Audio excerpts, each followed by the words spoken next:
শুভ দিন প্রিয় বন্ধুরা। আমি এখন আছি শিবনিবাস চূর্ণী নদীর তীরে। কৃষ্ণনগর থেকে ভোর 5টায় রওনা দিয়েছি। এখন এখানে এসে পৌঁছলাম 8টা 20-তে। এই চূর্ণী নদীটি এখন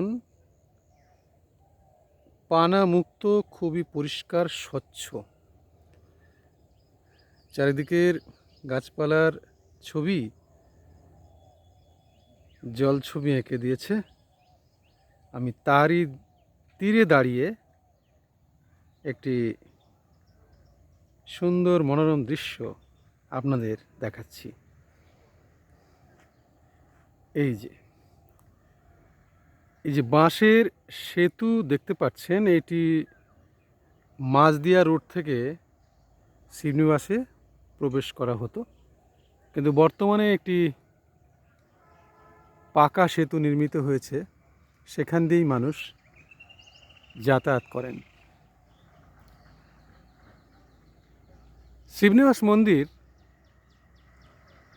বিশ্বের বৃহত্তম শিবলিঙ্গ এখানে আছে।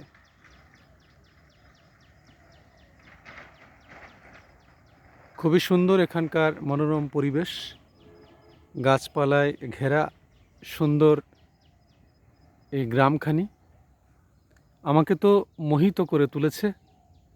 নিশ্চয়ই এই ভিডিও আপনাদের মনে প্রশান্তি এনে দেবে, এই আশা রাখি। আজকের সকালটা খুবই সুন্দর, কেননা সূর্য বাঁশ গাছের ফাঁক দিয়ে উঁকি মারছে। অপূর্ব। যারা প্রকৃতি ভালোবাসেন, যারা জানেন, তারা বুঝতে পারবেন। যারা বোঝেন, তারা খুঁজে বেড়ান কোথায় এরকম নির্মল প্রকৃতি পাওয়া যায়। আর আমরা তো সাইকেল ভ্রমণকারী, সাইকেলে ভ্রমণ করতে ভালোবাসি। সেই সাইকেল ভ্রমণেই আজকে বেরিয়েছিলাম। দীর্ঘ পথ পাড়ি দিয়ে এখানে এসে উপস্থিত হয়েছি। কিছুক্ষণের মধ্যেই বাড়ির উদ্দেশ্যে রওনা দেব। ধন্যবাদ বন্ধুরা। আমি এতক্ষণ প্রকৃতির মনোরম পরিবেশের মধ্য থেকে আপনাদের সঙ্গে কিছুটা সময় কাটালাম।